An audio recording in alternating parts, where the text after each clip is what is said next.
paring G nagtutulak kay paring Makmak, tapos nakasunod naman si paring Romar. So aalalay ko lang itong mga to. So medyo malayo yung yung pag-aatara namin ito kasi yung tropa nga is sira yung motor, yung paring Makmak yung naka-NMAX, kaya hahatid namin to hanggang sa makauwi ng bahay. So sa bandang kanan si paring Romar, si nagitna si paring Denmark, sa kaliwa si paring Jake. So ako yung magbablock sa mga motorista na nakasunod sa amin para iwas sa pwede mangyari. So palabas kami ng Ruas Boulevard kasi nga tondo yung pag-aatira namin dito.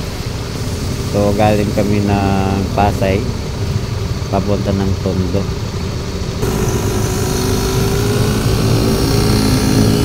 Guys, gilid lang kayo guys, wag sa gitna guys, para di tayo nakakabala.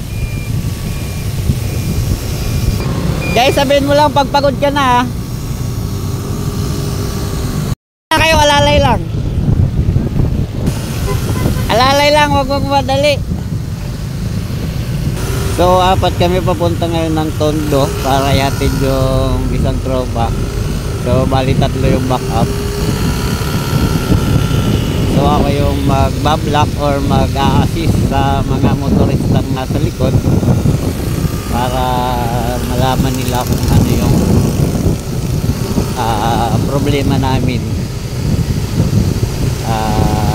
Bakit ako nagko-convoy dito sa mga tropa, kasi nga kapag ganito kasing sitwasyon is dapat merong magle-lead or mag-assist para nalalaman ng mga motorista sa likod na merong ina-assist na tropa.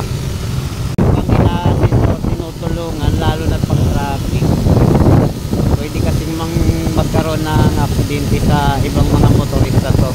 So kailangan talaga may mag-assist dito.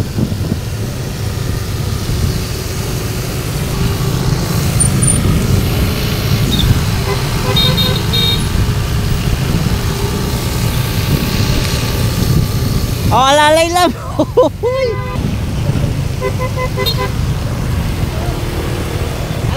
Alalay lang. Sa gilid. Ayaw niya magkulo.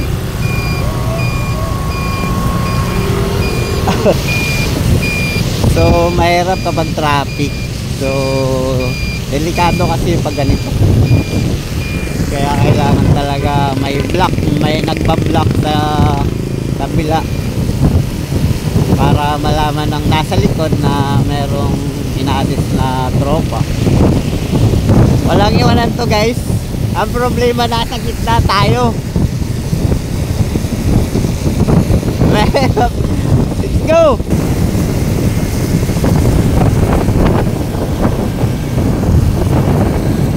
Guys, dapat kasi sa gilid tayo. Dapat doon tayo oh. Pre, igilid mo kasi doon. Gilid tayo, sa gilid. Delikado tayo sa gitna po, hindi tayong banggain yan. Ito na kami sa Tondo, Manila. Pre, ingat na, ingat. O na ka na.